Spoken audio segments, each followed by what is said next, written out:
Good afternoon, everybody. Very nice to see you all again, or not quite to see you, but thank you all for joining us. This session, we're going to be focusing on how the BSA supports the recruitment of international students, which I think is a really interesting topic for all of us, because actually there's a wealth of resources and support out there that some of us might not be familiar with.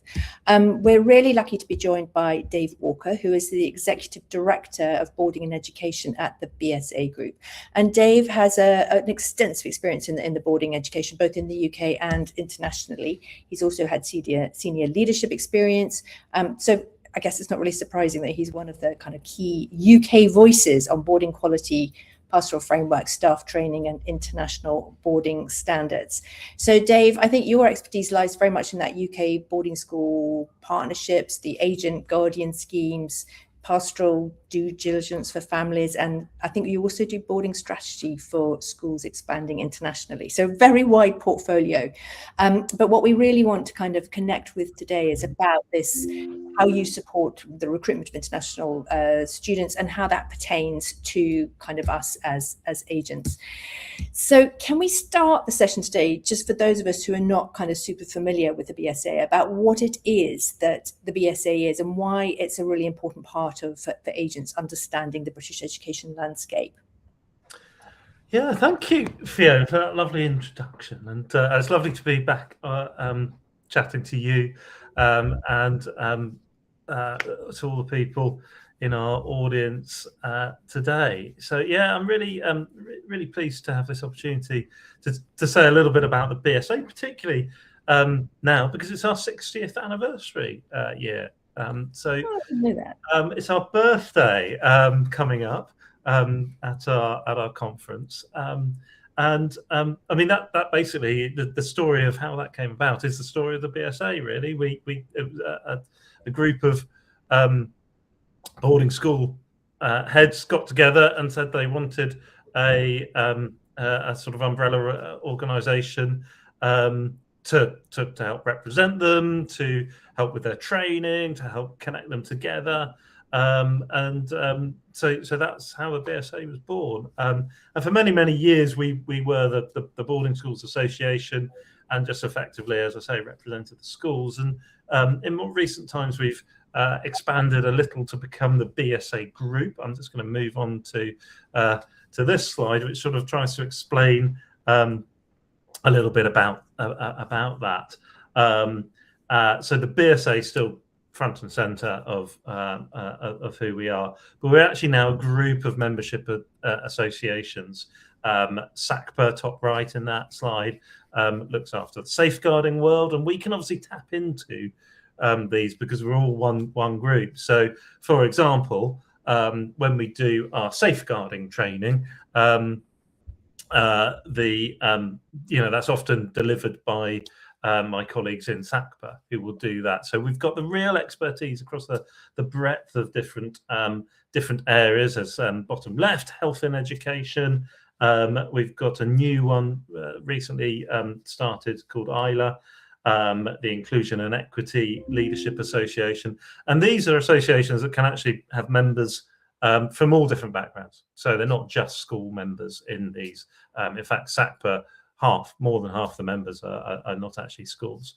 And the one that maybe chimes most closely with BSA in this work is BASIS, the British Association of Independent Schools with International Students. So again, the two associations there, we work very closely together to try and support our schools and the students within that. We do various things in terms of our services that we offer, and this slide, a little bit busy maybe for people to see on screen, but I've highlighted there. We have the certified guardians, agents, and suppliers scheme, which I'll talk a little bit about the certified agents towards the end of our chat, I think, Fiona. But these are effectively designed to try and support both schools with helping them do their due diligence and be reassured about the people that they're working with, but also helping to support the guardians and the agents and the suppliers by helping connect them up with our schools. So that's a sort of key thing that we do, amongst all the other services that we can offer. As you can see, we're quite busy. We've got a team of directors who help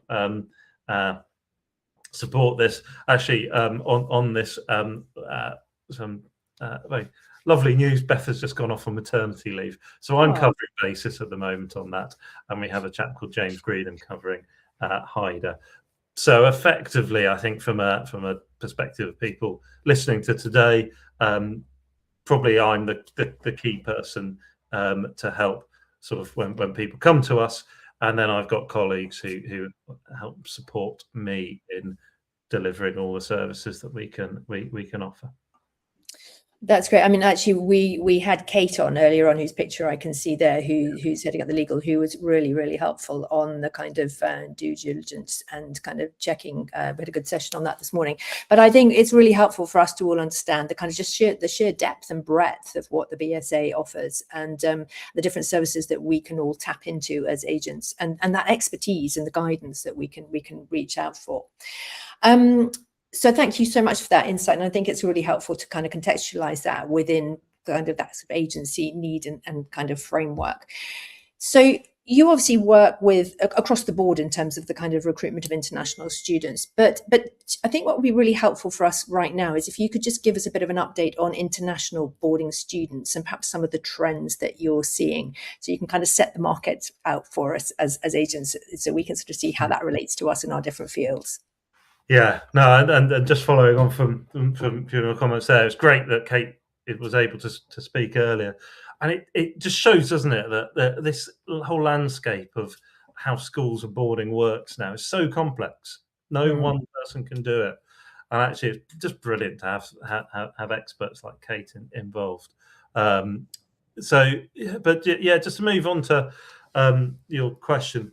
I wanted to start going back in time, if I may, because I think there's a lot of concern at the moment in terms of how, particularly in the UK boarding sector, independent schools, how VAT is going to affect things. So I thought it might be useful just to have a picture of where we've come from, going back many years. So if we think about 1990 as being where the landscape looked there, and you can see there that we had 105,000 boarders in the UK then, and only 12% of them were international.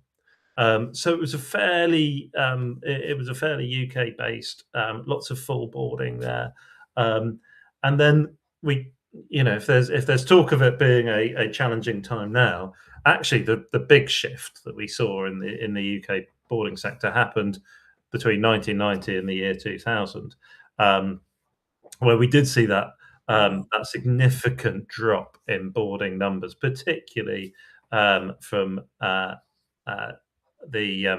in the UK market. So that sort of halved, and schools pivoted to moving and looking at more international recruitment, and that has actually stayed remarkably steady since that time. So if you wind forward, yes, the UK numbers have slightly decreased. Yes, the international numbers have slightly increased, coming back into sort of the year 2020. And now we are seeing slight drops again. But in the big scheme of things, if you look at that, the recent drops, actually, it's not as bad as maybe people are making out. Actually, I think that the sector is feeling pretty robust, although within that there are obviously individual challenges within that. So that's a sort of big picture. We have the IC figures, which they brilliantly collect, and we can pick out some key countries there, and looking at where these trends might be going. This is up to last year, so we're just waiting at the moment on this year's data, but we are expecting, as I say, it's challenging times, so we're probably going to expect at least a sort of stalling of numbers coming in this year. China, that blue line there being one of the biggest, most important markets for international students in the UK, saw that big dip after COVID. Yeah. Every country saw the dip, but China particularly significantly affected, and you could see how that was beginning to bounce back.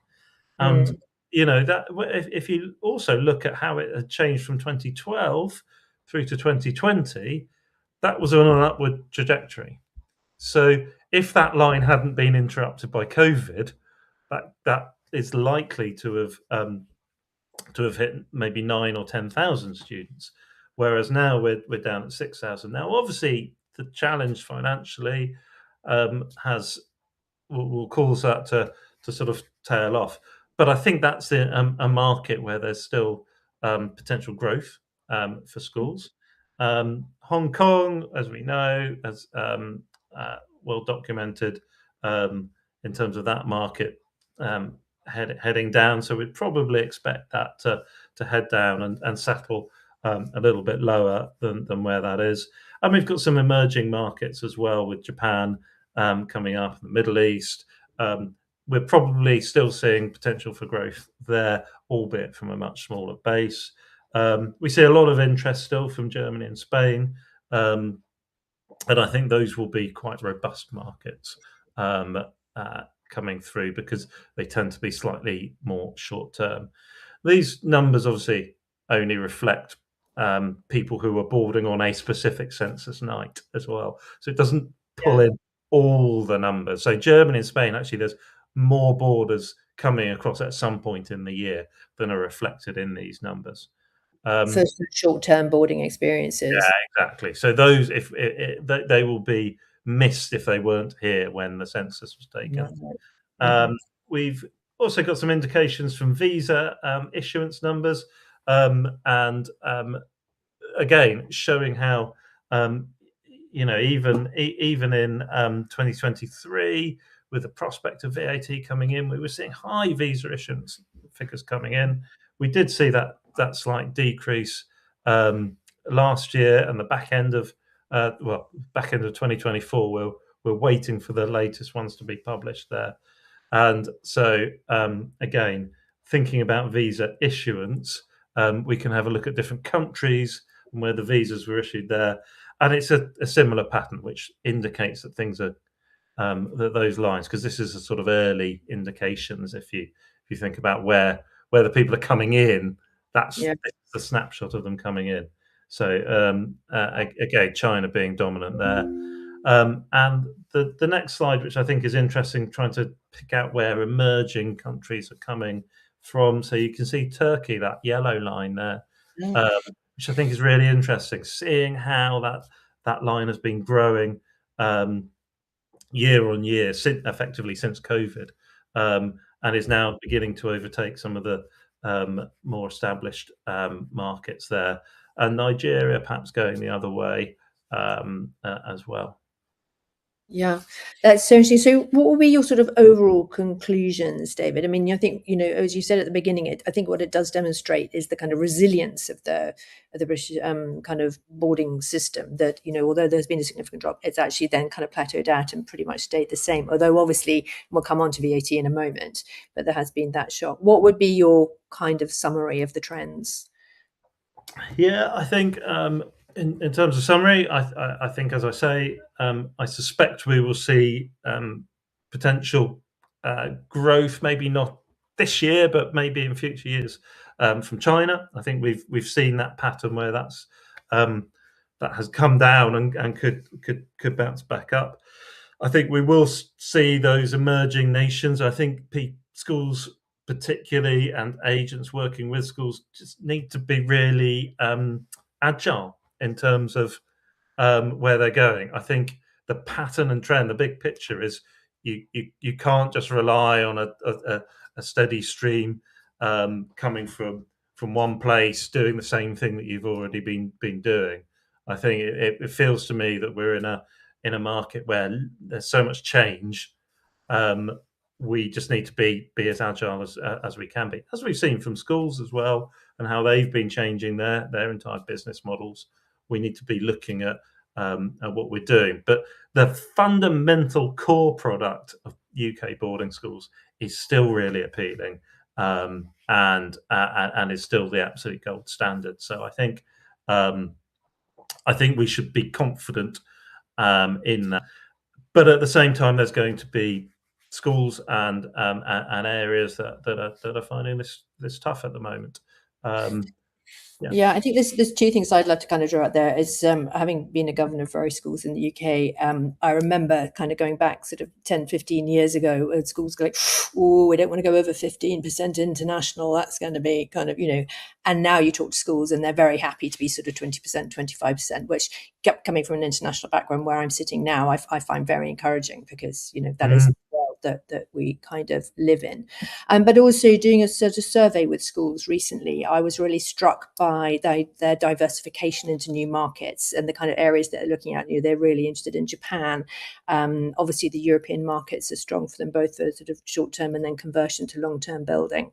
Turkey came up on a regular basis, and South America seems to be another area that a lot of schools are focusing, and actually the US as well. So I think from an agent's perspective, it's really interesting. The kind of the boarding schools are much more open to a diverse source of pupils than perhaps they have been in the past, which is exciting. Now, the kind of the elephant in the room, in a sense, is the introduction of VAT, and I have kind of very mixed views on this, because I remember being at a conference and talking with other agents and them saying, oh, do you know, Fiona, the VAT thing is just a little local difficulty in the UK. Stop banging on about it. It's not going to impact our international students. Our families just need to know how much are the fees, and then they'll make a decision. But I think it's clear from some of the data that you've shown us that this is an issue. So can you just talk us through what the kind of, how the introduction of VAT has impacted on these trends? Yeah, and I think both what you're saying there is true, in that there are, as I say, I think the sector will ride it out and probably become stronger in the long term. I think it's thrown a light for schools about where we maybe there have been some inefficiencies within the system that can be passed on as cost savings, and so we're seeing a little bit of that happening, and I think that will then start to feed forward in future years, and maybe there's going to be a bit of a lag on that. But as I say, at the same time, there are some schools out there who are finding it particularly challenging. So I think it's localized. It's not particularly, when you look at, say, schools that have closed, and in any given year schools will close. We know that, and schools will open. We've had as many conversations with schools who want to start boarding, for example, as schools that are saying, "Oh, we're not sure whether our boarding's able to carry on." So I think probably actually more schools I've talked to that have been thinking about opening it. So I think we are seeing lots of shift and lots of churn, and there's always the danger at that time that people think, "Oh, I'll just hold back."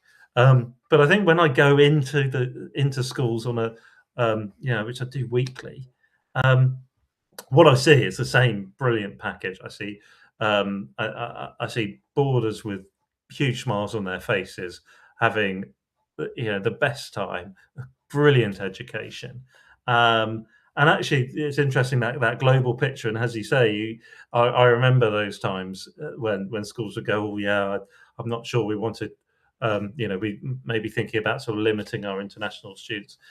They're seeing the benefits, it's not just financial, that it's the benefits to the young people and their education to be growing up in a global community, and one where they can get different perspectives and that diversity, which we know is good in so many ways. Schools are saying we actually really value that for it in itself. So I think that looking when I talk to those boarding schools students, to say I absolutely love the fact that I've got a friend from South America and a friend from Japan and a friend from Spain, and we're all in it together, and we're as close as we would be if we were all from the same country or same culture. That there's so many positives that can come out of challenging times, aren't there?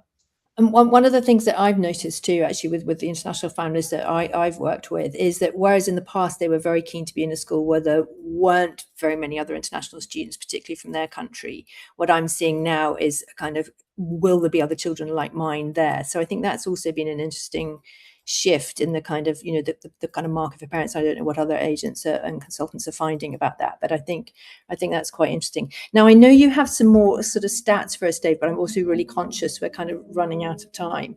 Can we just jump to the school fees and just have a quick look at that? Because I think that's just an interesting kind of feeds into our VAT conversation. Yeah, and that was this was a snapshot that we did. This was not all schools. We just did a snapshot survey looking at cost, fee levels pre and post VAT. So this was a direct what have schools done?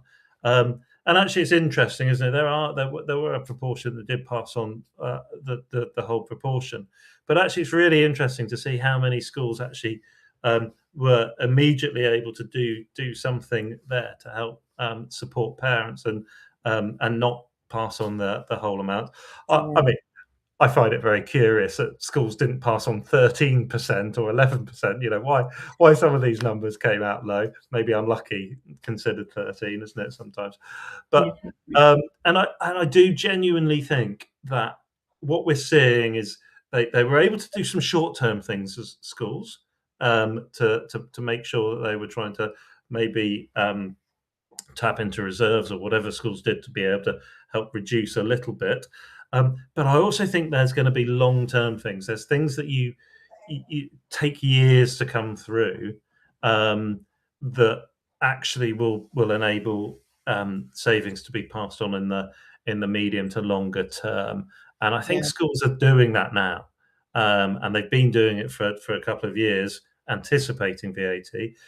Of course, schools didn't anticipate other costs going up. There was a national insurance cost rise in that came Yeah, it's in been at a around perfect the same time. storm, hasn't It it? was a Yeah, perfect storm. So yeah. actually, schools are set up mostly still as charities, so they haven't been necessarily running huge surpluses and Mm. reserves for years. So it was particularly challenging, but I think, as I say, the long term view is that I think schools will be able to keep costs as controlled as they can be going forward. The thing I always take away from this is, many of these schools have been going for centuries. So, if they've survived this far, then I think there's definitely they've probably got legs to see them through the 21st century, despite the rapid changes. They've been through other seismic shifts.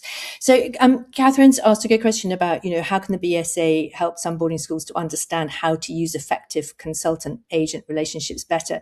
And on that note, and given that we now have 4 minutes left, I think it was just helpful to jump to the kind of BSA certified scheme, because this is a really kind of tangible thing that agents can get engaged in and can kind of be involved with the BSA. And I think it's kind of one of the great things. Can you just talk us through that, Dave?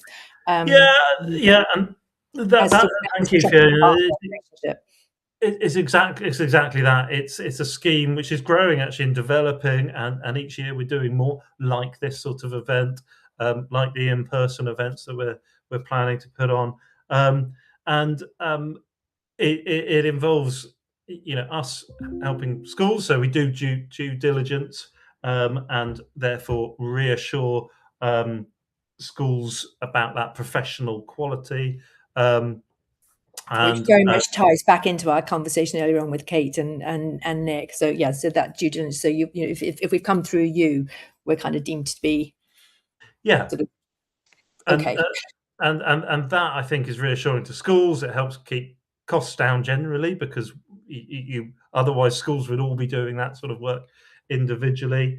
It's reassuring to the sector if we can talk to parents to say we are part of that it reassures them if they're unsure about who to work with. We regularly get parents going, I don't know how I'm interested in a boarding education, I don't really know where to go, and so we can point them to our website where we list all our certified agents.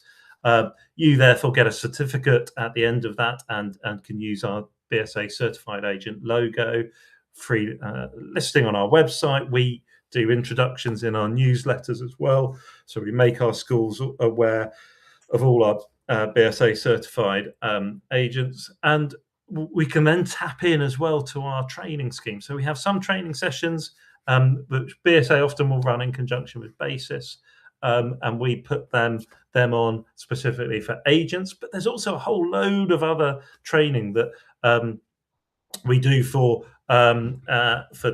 our wider audience that can feed into this. Whether it's latest updates on mental health within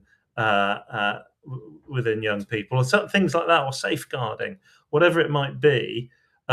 Those training sessions are available to our certified agents at BSA member costs, and you actually get 2 free ones as part of your annual renewal to BSA. You can come on 2 of our courses for free, which essentially pays for that annual renewal. And at the end there, you mentioned Kate a few times.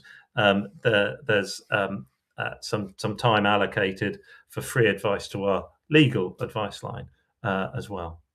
Okay, so so really lots of very tangible benefits, and I think Catherine raises the great point that trusted BSA partners, but particularly kind of when it comes to entry testing processes. So I guess the certified agent thing is a great thing, because then we're all part of that kind of recognised family, as it were, and also gives us potential to kind of grow that relationship between the BSA, between schools, and between agents. David, thank you so much. That's been a wealth of information. You've set the scene for us about the BSA. You've set the scene for us about the kind of international trends, which I think is really reassuring for all of us agents recruiting international families for these amazing schools in the UK. And it's just great to know that the BSA is on side and there to support us all with a wealth of kind of resources. So thank you very much indeed for sharing all of that information. And people will be able to get hold of you directly by the BSA if they need to, or via next. I can't hide. Yeah. No, you're very visible on that website. I can especially if you're now heading up 4 streams. Thank you all so much for listening. Enjoy the rest of your networking, and I hope you found this session helpful. Yeah, thank you.